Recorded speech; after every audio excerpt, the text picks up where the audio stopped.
Hello दोस्तों, स्वागत है आपका इस वीडियो में। क्या जो लोग रॉन्गफुल इम्प्रिजनमेंट के शिकार है, विक्टिम हैं, क्या उनको कंपनसेशन मिलनी चाहिए या नहीं, और कितनी मिलनी चाहिए या नहीं, उसके रिगार्डिंग एक लीगल फ्रेमवर्क होना चाहिए या नहीं, इन सब चीज़ों के बारे में हम इस वीडियो में डिस्कस करेंगे। ये नीड ऑफ द आवर है, मतलब यहाँ पर अब इस बात को सोचने का वक्त आ चुका है, क्योंकि अभी तक इंडिया में कोई लीगल फ्रेमवर्क नहीं है जो ये बताए कि अगर किसी पर्सन को गलत वे में डिटेन किया गया है या फिर उसको गलत वे में सजा हुई है तो वो कितनी कंपनसेशन का हकदार है। तो कहीं पर भी हमारे लॉज में इस तरह की कंपनसेशन की बात नहीं की है। तो बट लॉ कमीशन की रिकमेंडेशंस हैं, साथ ही साथ सुप्रीम कोर्ट का भी इसमें ऑब्जर्वेशन है, जजमेंट है, दिल्ली हाई कोर्ट की जजमेंट है, जो हम इस वीडियो में भी डिस्कस करेंगे कि इस तरह का लीगल फ्रेमवर्क जो है होना चाहिए। सबसे पहले एक इंपॉर्टेंट अनाउंसमेंट, जो लोग स्टेट जुडिशरी एग्जाम के लिए प्रिपेयर कर रहे हैं उनको मैं बताना चाहूंगा कि स्टेट स्पेसिफिक सिलेबस के अकॉर्डिंग जुडिशरी का जो सिलेबस है वो हमने प्री रिकॉर्डेड वीडियोस के फॉर्म में अपने चैनल पर, अपने प्लेटफॉर्म पर अपलोड कर दिया है। डिस्क्रिप्शन में लिंक है, आप लिंक पर जाइए, वहां पर आप देखेंगे कोर्स का कंटेंट है हमारा और डेमो लेक्चर्स हैं। अगर आपको दोनों चीज़ें अच्छी लगे तो बहुत रीजनेबल फी पे कर आप उसमें एनरोल कर सकते हैं। प्रीलिम्स, मेंस और इंटरव्यू तीनों स्टेजेस की थोरो तैयारी, थोरो स्टेट स्पेसिफिक सिलेबस के अकॉर्डिंग आप उसमें कर सकते हैं। रिसेंटली अभी 17 अगस्त 2021 की बात है, ग्वालियर बेंच जो है मध्य प्रदेश हाई कोर्ट की, उन्होंने एक इंपॉर्टेंट जजमेंट दी जहां पर यह बताया कि जो 3 लोग थे वहां पर एपिलेंट थे, 3 इनोसेंट लोगों को 11 साल जो है रॉन्गफुल इम्प्रिजनमेंट में बिताने पड़े और उसी की वजह से कोर्ट ने बोला कि ये 3 लोग जो हैं कंपनसेशन लेने के हकदार है। 11 साल उन तीनों ने रॉन्गफुल इम्प्रिजनमेंट झेली है, तो उसके लिए उनको मॉनेटरी कंपनसेशन दी जानी चाहिए। इसीलिए कोर्ट ने उनको हर एक को 3 लाख रुपए कंपनसेशन देने को बोला। स्टेट जो थी मध्य प्रदेश की, उसको बोला कि आप इसको हर एक को 3-3 लाख रुपए देंगे, और स्टेट को साथ ही ये लिबर्टी भी दी कि उस केस में जो भी आईओ था, ठीक है, उसकी सैलरी से या उसकी पेंशन से भी आप वो 3-3 लाख रुपए की, जो ये 9 लाख रुपए हुए 3 लोगों के, वो रिकवर कर सकते हो। ये मध्य प्रदेश हाई कोर्ट की बहुत ही स्ट्रिक्ट जो थी ऑब्जर्वेशन रही और ये डिसीजन रहा, क्योंकि मध्य प्रदेश हाई कोर्ट ने बोला कि कॉन्स्टिट्यूशनल टॉर्ट है। कॉन्स्टिट्यूशनल टॉर्ट क्या है वो अभी हम देखते हैं। तो ये कॉन्स्टिट्यूशनल टॉर्ट है, 11 साल तक 3 लोगों ने, इनोसेंट लोगों ने कस्टडी झेली है, रॉन्गफुल इम्प्रिजनमेंट झेला है, तो ये कंपनसेशन उनको दी जानी चाहिए। पास्ट की अगर बात करें तो पहले भी 2018 में भी लॉ कमीशन ऑफ इंडिया ने रिकमेंड किया था कि हमें एक लीगल फ्रेमवर्क डेवलप करने की जरूरत है जो मॉनेटरी कंपनसेशन की बात करे उन विक्टिम्स के लिए जो रॉन्गफुल पनिशमेंट के शिकार हुए हैं। अब बात आती है कि कॉन्स्टिट्यूशनल टॉर्ट क्या है। इस तरह का क्वेश्चन जो है आपको जुडिशरी के एग्जाम में भी पूछा जा सकता है, एसए में भी पूछा जा सकता है, साथ ही साथ जो लोग लॉ ऑप्शनल प्रिपेयर कर रहे हैं यूपीएससी के एग्जाम के लिए, वहां पर भी ये आ सकता है। अब कॉन्स्टिट्यूशनल टॉर्ट क्या है? यह है एक लाइबिलिटी है, liability imposed on the state and its officials for remedying the violations of fundamental rights by way of monetary compensation। कि अगर स्टेट या उसके ऑफिशियल्स किसी के फंडामेंटल राइट को वायलेट करते हैं तो उसको कंपनसेशन देंगे by way of monetary compensation. तो ये है कॉन्स्टिट्यूशनल टॉर्ट के उनकी ये लाइबिलिटी है, ठीक है। कॉन्स्टिट्यूशनल जो हमारे फंडामेंटल राइट्स है, अगर उनको वायलेट करेंगे तो उनकी लाइबिलिटी होगी कि वो उस विक्टिम को कंपनसेट करे। यूएस का सुप्रीम कोर्ट है, उसकी एक जजमेंट रही है बिवेन वर्सेस 6 अननोन पर्संस। ये आप कोट कर सकते हैं अपने एसे में या फिर अपने सब्जेक्टिव आंसर में, डेफिनेटली आपको नंबर इसमें ज्यादा मिलेंगे।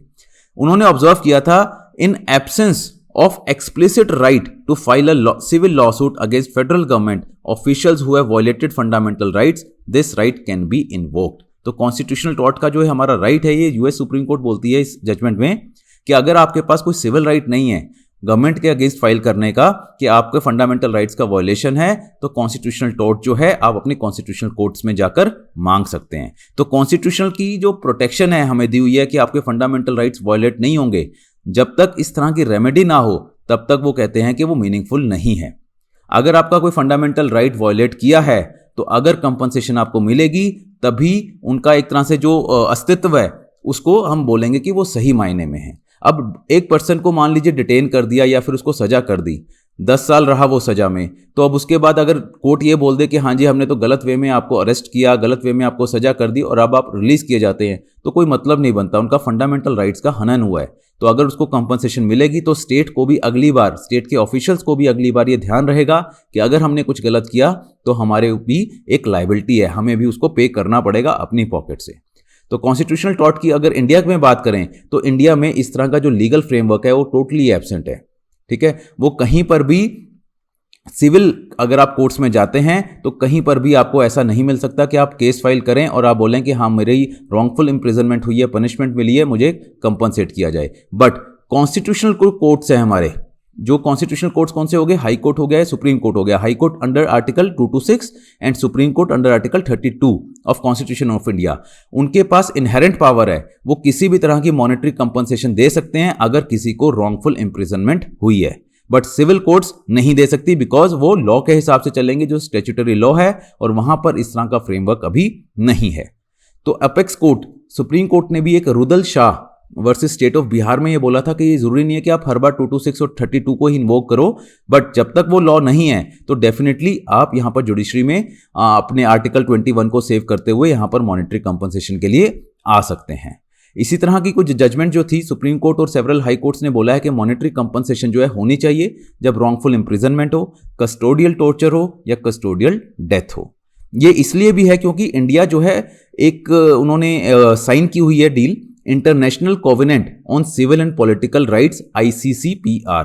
तो इसके अंडर भी इंडिया की ऑब्लिगेशन है आर्टिकल 9(5) एंड आर्टिकल 14(6) में कि अगर किसी का भी रॉन्गफुल प्रोसिक्यूशन होता है तो उसको वो कंपनसेशन अवॉर्ड करेंगे। तो इंटरनेशनल जो है हमारे ऊपर वो भी ऑब्लिगेशन है कि अगर किसी भी पर्सन का रॉन्गफुल प्रोसिक्यूशन होता है, डिटेन होता है, कस्टोडियल टॉर्चर होता है तो उसको कंपनसेशन मिलनी चाहिए।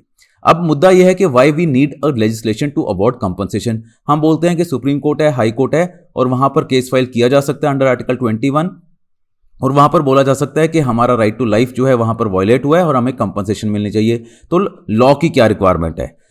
लॉ की इसलिए रिक्वायरमेंट है क्योंकि वहां पर क्या हो जाएगा, एक क्लियर कट, अभी तो देखो बिल्कुल एब्सेंट है, कोई भी गाइडलाइन नहीं है, बट वहां पर अब क्लियर कट हमें फ्रेमवर्क मिलेगा। वहां पर हम कंपनसेशन जो है मांग सकते हैं, कैलकुलेशन हो सकती है कि क्या कैलकुलेशन होके हमें मॉनेटरी डैमेजेस मिलने चाहिए। अगर वो नहीं है तो कैलकुलेशन किस बेस पे होगी, वो आर्बिट्रेरी हो जाएगा, इनडिटर्मिनेबल हो जाएगा। अब कोई हाई कोर्ट बोले 3 लाख रुपए मिलने चाहिए, सुप्रीम कोर्ट बोले नहीं 5 लाख, तो ये कौन डिटर्मिन करेगा अगर प्रॉपर गाइडलाइंस नहीं होंगी।